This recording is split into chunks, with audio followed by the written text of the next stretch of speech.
Thank you for joining Wars of the Rosies as we continue with part 11, Sendivogius, from the Orders of the Great Work by Manly P. Hall. Sendivogius, the life and adventures of the Moravian adept Sendivogius have been the subject of numerous accounts, mostly derogatory. He was the disciple of the Scottish adept Alexander Sethon.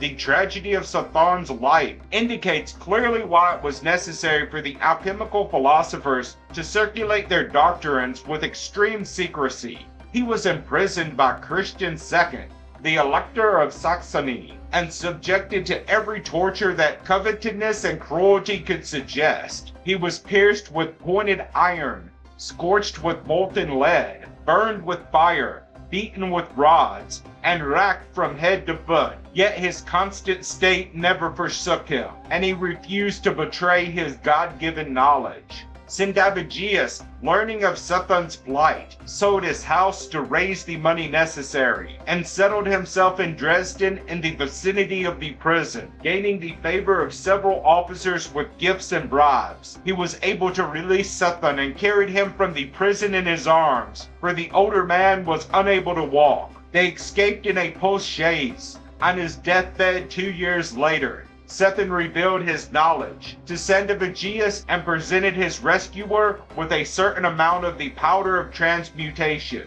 Sendivogius, in his turn, known to possess what covetous princes regarded as a formula of limitless material wealth, was forced to flee from place to place. He was imprisoned on several occasions and once freed himself by cutting an iron bar from the window of his dungeon and making a rope of his own garments. He changed clothes with a servant and concealed his formulas and materials in the step of his carriage, with one of his lackeys dressed to impersonate him sitting inside. Sendivogius died in Parma in 1646 at the age of 84 years, having been counselor of state to 4 emperors. Most biographers have assumed that the entire fame depended upon the powder of projection which had been given to him by Sethon, and that when this was exalted, he lacked the knowledge to provide himself with more. There is an account that Sendivogius was visited in his castle on the frontiers of Poland and Silesia by 2 strangers,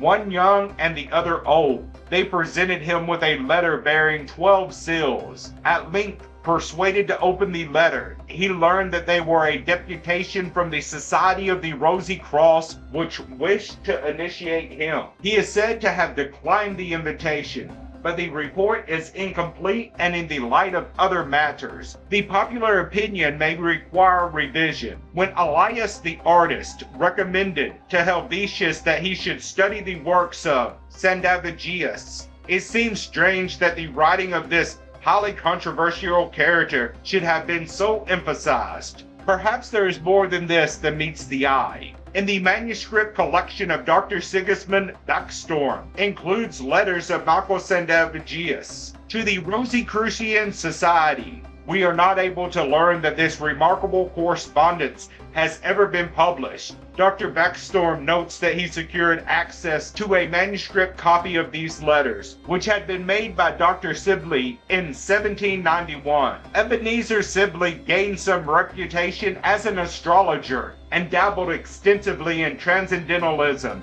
leaving quite a trail of manuscript copies of old and rare works. He may have had access to a collection of tracts by Sendivogius, published in 1691, which dealt with a secret Kabbalistic society, including correspondence on the subject. Backstorm describes Dr. Sibley's translations as barbarous. Enough remains, however, to indicate that Sendivogius was a member of a functioning fraternity. In the first letter, he extends greetings to a most honored friend and most worthy companion of the Society of Unknown Philosophers. He refers to the patron of the new member and notes that a plan is underway to enlarge the society throughout France. He therefore sends, as requested, a Latin copy of statutes of his society in strict confidence. He then agrees to instruct the new member in the theoretical and practical aspects of alchemy.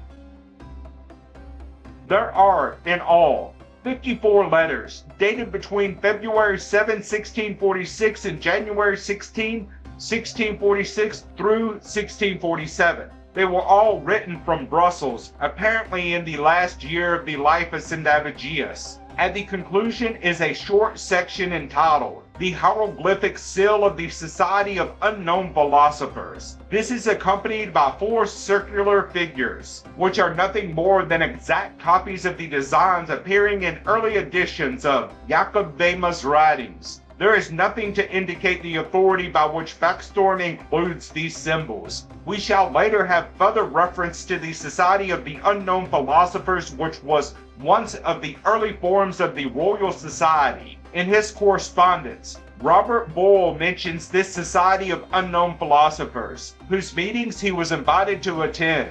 Again, we are in the presence of an interlocking directorate of European intellectuals, whose paths cross at odd angles. We should remember that most works relating to the esoteric tradition in Europe were written by adversaries or skeptics. This can only mean a general disregard for subtleties and overtones. For example, Mundus Tutoranus, the illustrious Jesuit father, Athanasius Kircher, writing in 1678, refers to a transmutation of metals which took place in his presence. The Brothers of the Rosy Cross are drawn into this episode. Kircher was so intrigued that he attempted to repeat the experiment, but failed utterly, and wasted a considerable part of his worldly goods in the experiment. The pious Jesuit concluded that his unknown guest was a devil seeking to deceive men by the lust of riches. He was only saved by the kindly assistance of his confessor.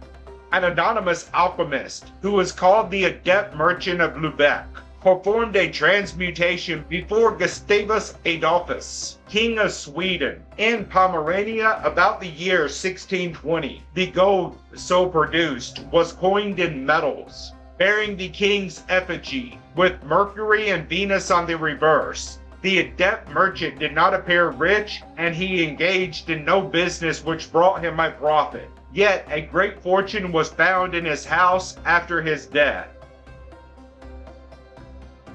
From In the Pronaos of the Temple of Wisdom, by Franz Hartmann, the medal of Count Leopold Hoffman. This medal, long preserved in the Imperial Treasure Chamber in Vienna, was partly transformed into gold by Vetsusalilo, a monk of the Order of St. Augustine.